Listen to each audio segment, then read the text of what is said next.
అలానే మిసెస్ రావు తప్పు తెలుసో తెలియకో జరిగినప్పుడు తప్పు జరిగిందని ఒప్పుకోవడానికి ధైర్యం ఉండాలి. ఆ ధైర్యం అమెరికాకి కానీ అమెరికా అధ్యక్షుడికి కానీ లేదు. కారణం భారత నౌకల మీద అమెరికా సైన్యం దాడి చేసింది. ఈ దాడిలో ఇద్దరు మరణించడం, అలాగే మరొక నౌక మీద కూడా దాడి చేశారు. అక్కడ 20 మంది సురక్షితంగా బయటపడ్డారు. మళ్ళీ ఇప్పుడు తాజాగా 3వ నౌక మీద దాడి చేశారు అనేది కూడా వినిపిస్తుంది. కానీ అమెరికా అధ్యక్షుడు ట్రంప్ ఏమంటూ ఉన్నారు, మేం కాదు దాడి చేసింది, ఇరాన్ చేసింది అనేటువంటి విషయాన్ని తన ట్రూత్ ఖాతాల ద్వారా తెలియజేస్తున్నారు. అంటే దాడి చేసింది అమెరికా అని భారతదేశానికి తెలుసు. అందుకే భారతదేశంలో ఉన్నటువంటి అమెరికా రాయబారిని పిలిచి 2 సార్లు చివాట్లు పెట్టి పంపించింది. మరి అంతర్జాతీయ జల రవాణా మార్గంలో ప్రయాణిస్తున్నటువంటి భారత నౌకల్ని దాడి చేసింది క్షిపణులతోటి అమెరికా సైన్యం, అమెరికా నావికాదళం. ఈ విషయం తెలుసుకున్న తర్వాతనే, ధృవీకరించుకున్న తర్వాతనే భారతదేశం అమెరికాకు వార్నింగ్ ఇచ్చింది. ఢిల్లీలో ఉన్నటువంటి అమెరికా రాయబారిని పిలిచి వార్నింగ్ ఇచ్చి నిరసన కూడా వ్యక్తం చేసింది. ఇలా దాడులు చేయటం కారణంగా నష్టపోయేది అమెరికానే. ఇలాంటి దాడులతోటి మీరు ఏమీ సాధించలేరు. చర్చలు, ఒప్పందాల ద్వారా మాత్రమే ఏదైనా సాధించుకోగలరు, అంతే తప్ప దాడులతోటి సాధించుకోలేరు అని చెప్పి భారత విదేశాంగ శాఖ మంత్రి జయశంకర్ గారు కూడా అంతర్జాతీయ సమాజంలో వెల్లడించారు. అంతర్జాతీయ సమాజానికి కూడా చెప్పారు. ఇంత జరిగినప్పటికీ ట్రంప్ తన ట్రూత్ ఖాతాలో ఇరాన్ దాడి చేసింది మేం కాదు అని చెప్పి, ఇరాను భారత నౌకల్ని హార్ముజ్ జలసంధి నుంచి పంపించడానికి అనుకూలంగా ఉంది.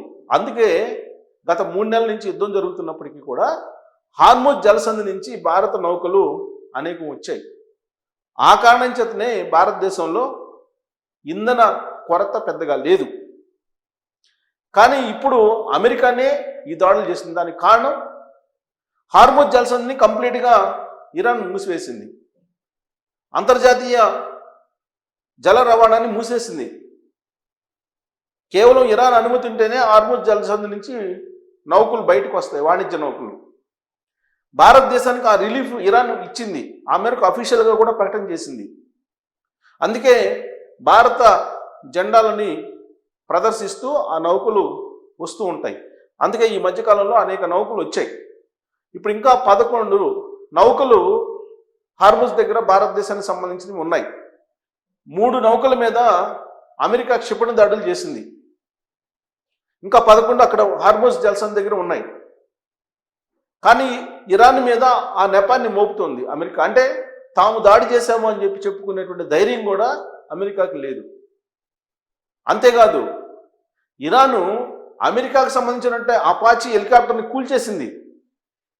అమెరికా నౌకలను కూడా డ్యామేజ్ చేసింది ఇరాన్. అమెరికా విమానాలను కూడా కూల్చేసింది. కానీ ఇరాన్ కూల్చేసిందని చెప్పుకోవడం కూడా నామూషగానే ఫీల్ అవుతుంది అమెరికా. ఆ విషయం చెప్పట్లేదు బయటికి. కానీ చివరి నిమిషంలో మొత్తం ఇరాన్ని స్వాధీనం చేసుకుంటాను, అమెరికా సైన్యం అంతా చుట్టుముట్టింది, ఇరాన్ మొత్తం మా క్యాప్చర్లోకి వచ్చేస్తుంది, మేము స్వాధీనం చేసుకుంటాం, అంతర్జాతీయ జల రవాణా మార్గాన్నింటినీ ఓపెన్ చేపిస్తున్నామని చెప్పి ప్రగల్భాలు పలికినటువంటి ట్రంప్ చివరి నిమిషంలో యుద్ధాన్ని విరమిస్తున్నామని చెప్పి చేతులు ఎత్తేసాడు. ఇరాన్ మాత్రం మేము చర్చలకు ఒప్పుకోలేదు, మేము చర్చలకు అంగీకరించలేదు, అమెరికా పెట్టిన కండిషన్స్కి ఒప్పుకోలేదు అని చెప్పి చెప్తోంది.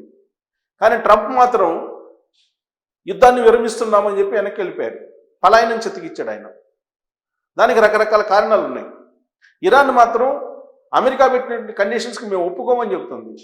అమెరికా అధ్యక్షుడు ట్రంప్ ఏం చెప్తున్నాడు, 60 రోజుల పాటు అంతర్జాతీయ జల మార్గాన్ని పూర్తి స్థాయిలో స్వేచ్ఛగా అంతర్జాతీయ వాణిజ్య నౌకలు వెళ్ళేలాగా ఇరాన్ ఒప్పుకుందని చెప్పి ట్రంప్ చెప్తున్నాడు. మేము ఒప్పుకోలేదని చెప్పి ఇరాన్ చెప్తోంది.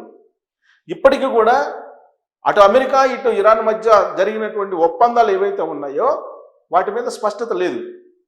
ఫస్ట్ 60 రోజులు స్వేచ్ఛగా హార్ముజ్ని ఓపెన్ చేయటం, ఆ తర్వాత ఇరాన్ దగ్గర ఉన్నటువంటి అణు ధార్మిక పదార్థాన్ని ఇవ్వడం, ఇవన్నీ కూడా ఒప్పుకుంది ఇరాన్ అని చెప్పి అమెరికా చెప్తుంది. మేము ఒప్పుకోలేదని చెప్పి ఇరాన్ చెప్తుంది. అయినప్పటికీ మేము యుద్ధాన్ని విరమిస్తున్నామని చెప్పి అఫీషియల్గా అమెరికా చెప్పేసింది, అనౌన్స్ చేసింది. అమెరికా అధ్యక్షుడు ట్రంప్ అనౌన్స్ చేసేసాడు. దీంతో స్టాక్ మార్కెట్లు పెరిగాయి, బంగారం రేట్లు పెరిగాయి, ఇవన్నీ పెరిగాయి. కానీ ఇరాన్ ఏం చెప్తుంది? మేము అమెరికా కండిషన్స్కి ఒప్పుకోలేదు అని చెప్తుంది. అంటే ఇరాన్ మీద అమెరికా అఫీషియల్గా గెలవలేదు. ఒక రకంగా చెప్పాలంటే పలాయనం చెతికిచ్చింది, వెళ్ళిపోయింది. దానికి కారణం అమెరికాలో ట్రంప్కి వస్తున్నటువంటి ఒత్తిడి.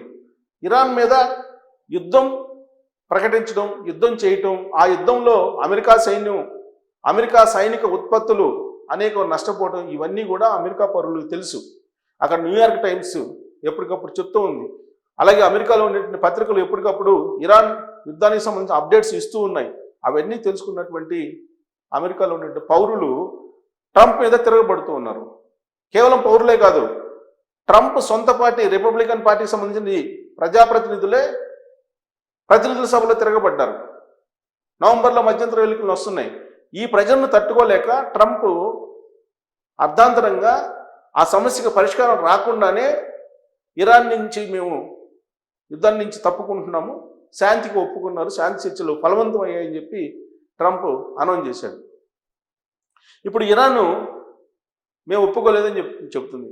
సరే, అమెరికాకి ఇరాన్కి యుద్ధం పక్కన పెడితే ఆ అంతర్జాతీయ జల రవాణా మార్గం నుంచి భారత నౌకలు వస్తుంటే అమెరికా క్షిపణి దాడులు చేసింది. ఆ క్షిపణి దాడుల్లో 3 భారతీయ నావికులు, అంటే సైలర్స్ అంటారు వాళ్ళు మరణించారు. వాళ్ళు మరణిస్తే మేం కాదు అని అంటున్నారు.